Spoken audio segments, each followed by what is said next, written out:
So one thing that's really beneficial with running, and there's many theories on this, and there's many famous running coaches who have wrote like great literature on this, is running with sometimes you'll hear it called 80-20. And that means 80% of your run should be pretty easy. They actually recommend 1 minute to 2 minutes slower than what your goal race pace for whatever your training is for, is kind of where you should be. You want to be in that kind of pre-aerobic area if you're looking at heart rate training. And which is about 120 to 140 depending. Yeah, depending on your body, what you're used to. So most runners, what do we like to do? We like to run fast all the time. Fast.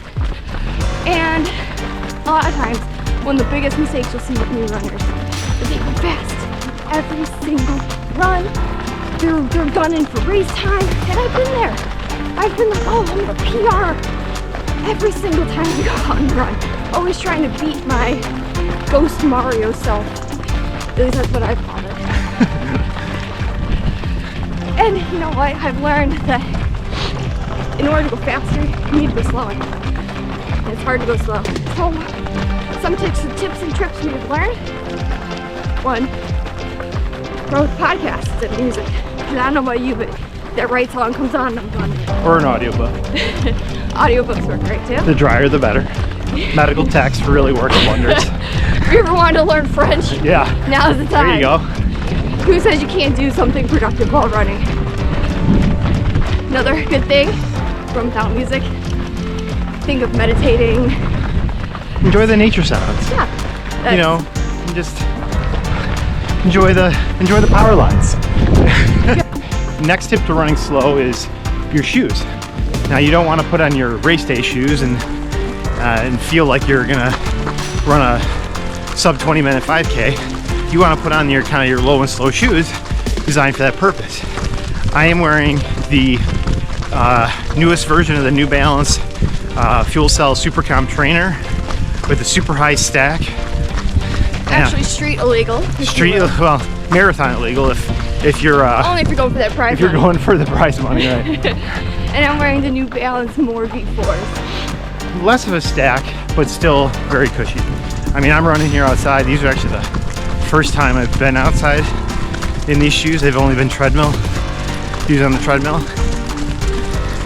And we're on like a crushed pea gravel trail today, and I gotta say, I don't really feel it at all. I mean, it's just like I'm running on sponges. And I don't have enough miles to do a full shoe review yet on my More V4s, but so far I'm about 50 miles deep into them. I'm loving every mile with them. Every mile Pistol Fresh is the first one. They're not meant for going fast. I've tried picking up some speed and some tempo with them. Not ideal, it's more work than it's worth. But on my LSD days, long, slow distance. And we'll have reviews of these shoes in the next few weeks as we add more miles to these shoes, inside, outside, kind of thing. So stay tuned for that.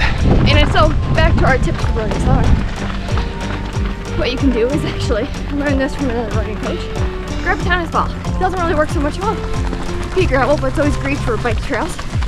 Balance a tennis ball while running. If you're going too fast, you're not gonna be able to do it. And eventually, drop the tennis ball and you will run at that pace.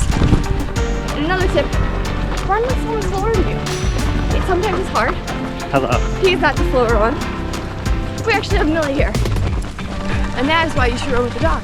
Most dogs would have an internal pace they like to keep, and let them lead the show, And dogs often like positive splits.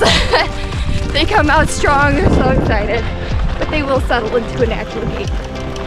The other one too, that's not talked about as much, is running with a stroller. I like to call that resistance training. Yeah, I mean, it's kind of a dual benefit. You get a little resistance training, but you're also forced to run slow. I mean, obviously depends on the stroller you have, but and the size of the kid too. Yes, if anyone would like to borrow a 7-year-old, I really recommend it if you want to get those faster speeds on race day. So But the downside is you get some hills in there that really pushes your heart rate I like significantly. to think it's HIIT training, you know? Yeah. So to recap,